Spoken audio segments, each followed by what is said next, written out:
اعوذ باللہ السمیع العلیم من الشیطان الرجیم بسم اللہ الرحمن الرحیم۔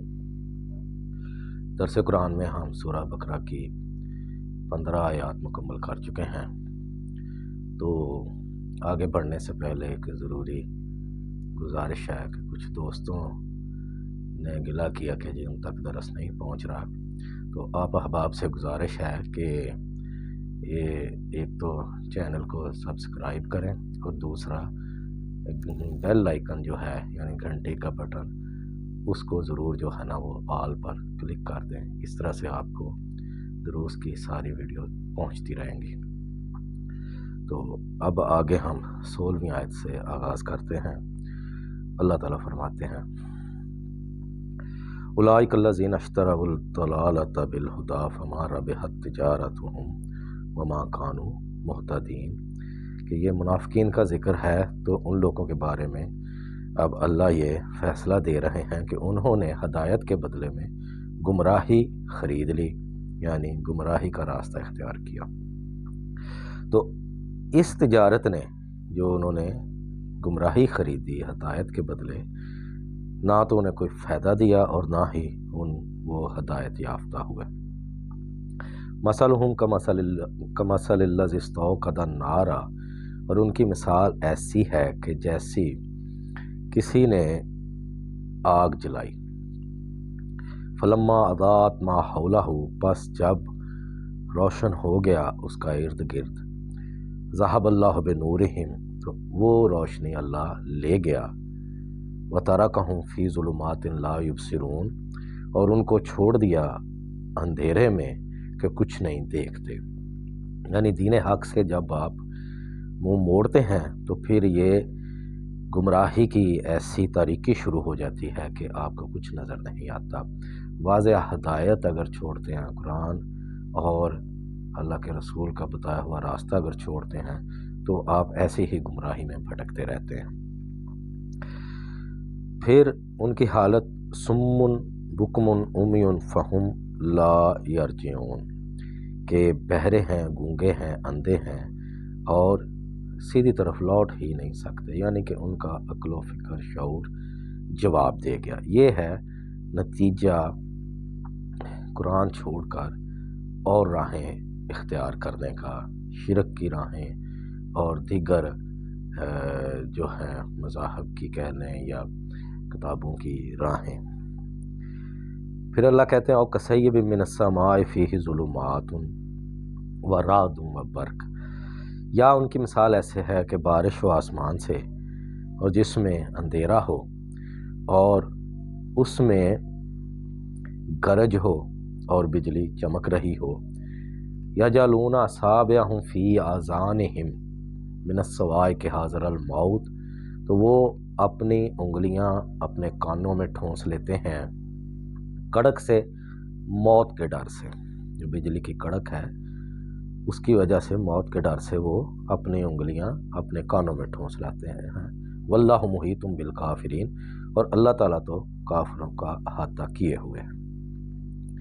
یکاد البرق یخطف ابصارہم، قریب ہے کہ بجلی ان کی آنکھوں کی چمک، آنکھوں کی روشنی اچک لے۔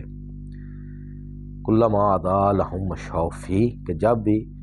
ان پر روشنی آتی ہے تو وہ اس میں چلنے لگتے ہیں۔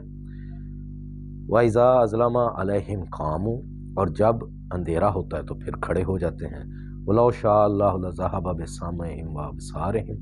اور اگر اللہ چاہے تو لے جائے ان کی سماعت اور ان کی بصارت،